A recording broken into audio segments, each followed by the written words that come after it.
burning rain. Its chariots bounding. I heard the heavens. On the greater and founding hello everyone, and welcome back to the Underground Clip.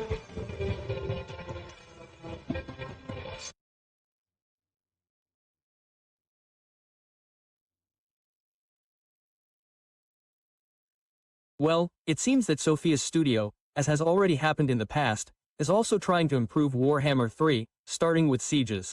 One of the most discussed aspects so far since its release. Sieges have been and are one of the worst aspects of the game, with many players preferring auto-solving to fighting battles. So Sophia, already a protagonist in the past, with excellent interventions such as the family tree and the management of the factions in Serum 2, seems intent on revolutionizing and improving them. She communicates this with Milcho Vasilev and does so in a decidedly different way compared to the press releases of the people at Horsham. In addition to this, I also have another thought, but we'll talk about all that later. Before starting, as always in the comments, I'm waiting for your opinions, and remember to like the press release on the title in the description. I'll leave you the link if you want to learn more and read it in its entirety on your own.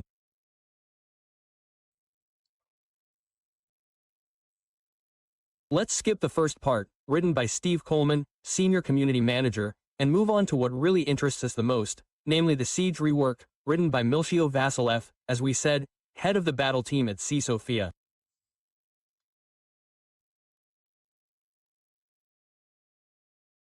And he's here, precisely, to talk to us about the improvements to the siege work for Total War, number 3.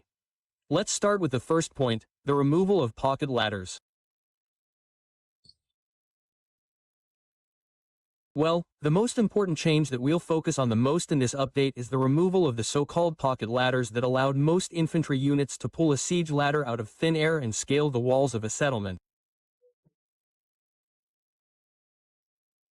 In the test field this will not happen, and the AI players will obviously have to rely on all sorts of different tactics to overcome the defenses of a well-fortified settlement.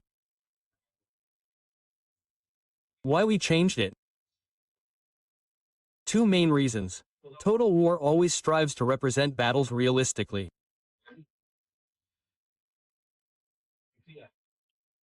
Well, while it's not perfect yet and there are many other aspects that could be improved, we believe that the ability to pull a giant ladder out of thin air can significantly compromise player immersion and take away from more strategic battle planning. It also makes walls almost obsolete and allows enemies to easily bypass them, making defending settlement choke points the obvious choice. Yes, that's true, that's essentially the case. But we've seen this in other Total Wars in the past. It's a long-standing issue. These changes will make your strategic decisions much more important and force you to plan your approach or defense in a siege more carefully.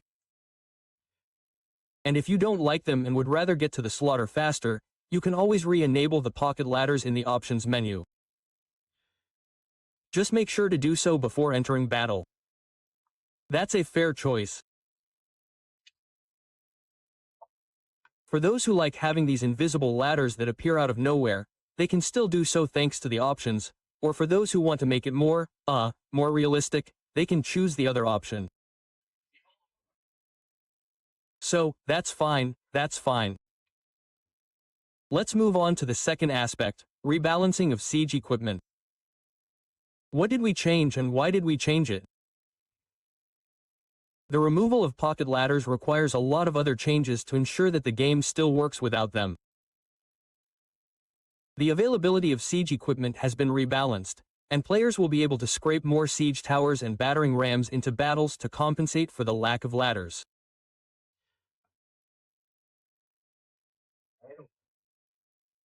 However, I hope that among the siege equipment that can still be built in addition to towers and battering rams, we might also have the ability to build ladders, not pocket ladders anymore, but real ladders built during the siege.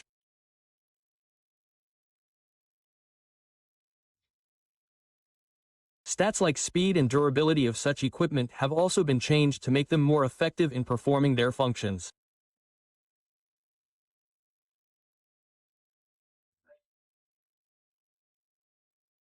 This will also be an aspect that needs to be carefully considered and balanced, because even now, tell me what you think in the comments. It doesn't seem to me that the siege towers and battering rams, when we use them, take so much damage from enemy towers and troops that they can hinder many towers and destroy them before they reach the city walls.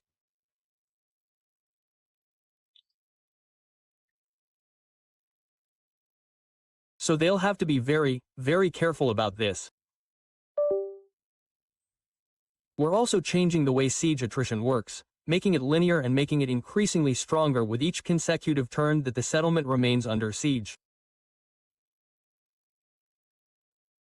So, let's say, siege attrition will be something exponential that will start from 1 to 0, probably even on the first turn. The settlement won't receive damage, but it will become increasingly exponential as the siege turns increase. How will these changes affect your game? Players will now need less manpower to build siege equipment, which means they will be more readily available when besieging settlements. On the other hand, settlements will be a little less subject to attrition due to siege in the early stages and will require fewer turns overall to completely succumb. A bit like what was said before, but even now it doesn't seem to me that in many cases it actually takes that many turns to actually succumb to the settlement. Well, if the progression is much more exponential, I wouldn't want them to rush the capitulation of the city too much. We'll see. Defensive adjustments. Change the statistics of towers and defensive gates.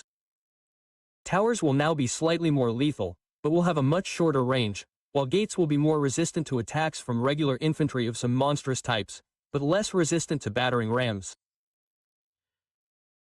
Why did we change it? We'll talk about it all later in this section.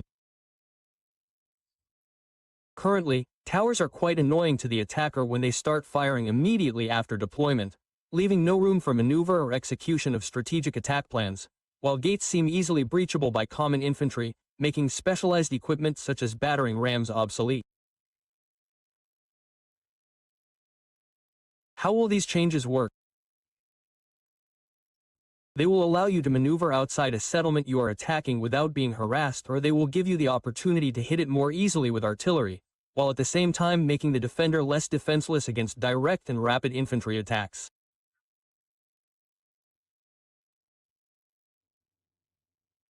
So, there's a positive and a very negative aspect, in my opinion, in what Milcho is telling us. Let's start with the positive. It is true, very true that on many occasions and with the enemy towers starting to hit your troops right after you have deployed, it is quite annoying. It is true.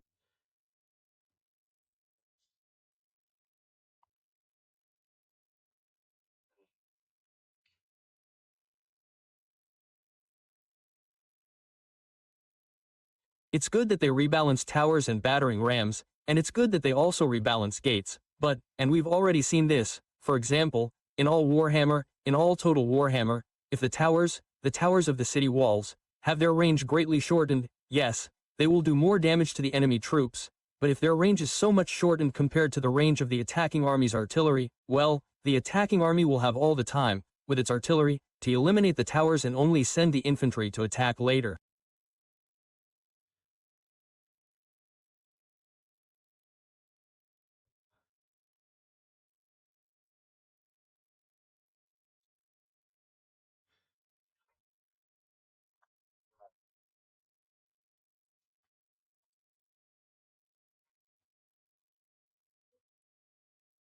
In my opinion, in this case, it would be useful to balance the range of the towers and the range of the artillery, making it feasible, by playing on the actual range of the artillery during the battle, so that, a, the towers do not hit so far away, but at the same time they can also hit the enemy artillery deployed far from the settlement.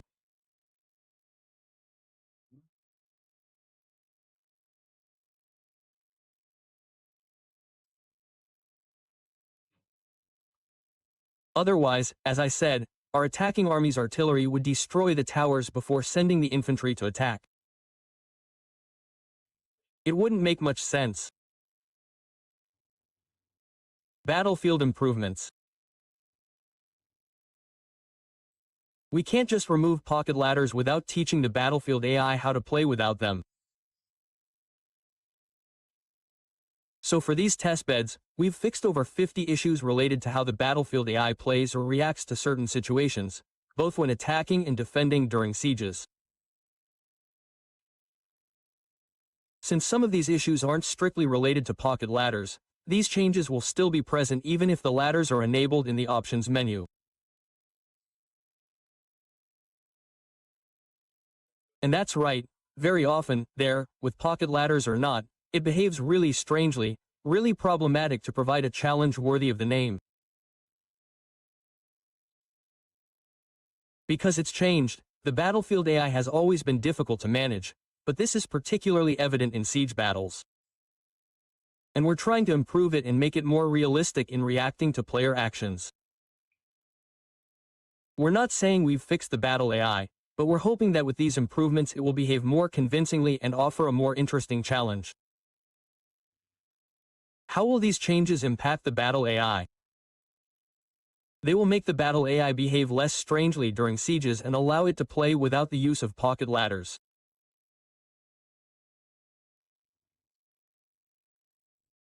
It will need to be completely overhauled during battles when it's on offense, but I think they should also be overhauled on defense, but as they're also saying in part, especially with pathfinding, which is another issue, especially in sieges.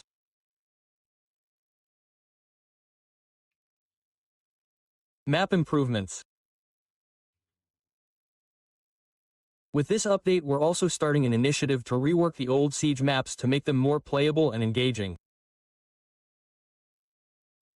So far we've only made 3, one for the Skaven, one for the Empire and one for the Orcs, but more will be coming in the future based on your feedback. Siege maps can often feel a bit cramped with little room to maneuver both inside and outside of settlements. With our reworks, we aim to open them up a bit, allowing more access and victory points to larger spaces, to allow larger forces to engage each other, thus solving a bit of the problem of bottlenecks that are sometimes frustrating.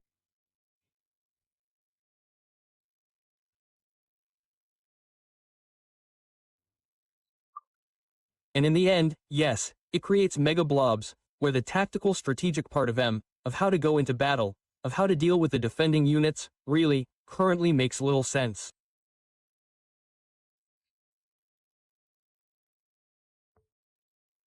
We'll see what else is cooking in this case too. Everything we've listed here represents only the first steps to reach sieges. Let's skip ahead a bit. In the future we have a list of possible options to explore, such as the introduction of ladders as new buildable siege equipment. Here, it says, initially they won't be there, but then ladders will return as buildable equipment. It's a shame that we might see them only after these and therefore limit ourselves to having only battering rams and siege towers at the beginning. Rebalancing the way garrisons and their units work for all factions, changing how tower and barricade construction works, and making additional improvements to battle AI and pathfinding.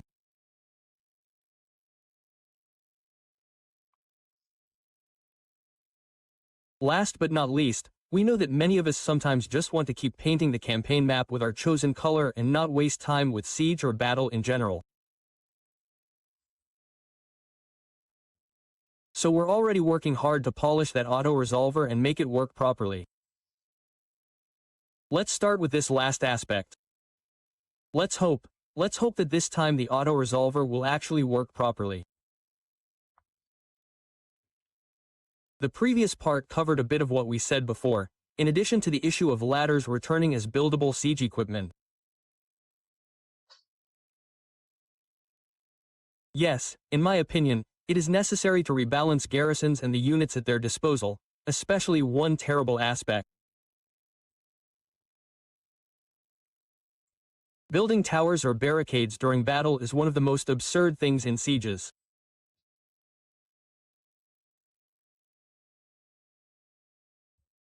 Give me the points available, I'll fix them however I want, but totally freely, wherever I decide to do it within the city map, and let's hope that they succeed, as I mentioned earlier, in the pathfinding aspect. Let's hope so, we'll see.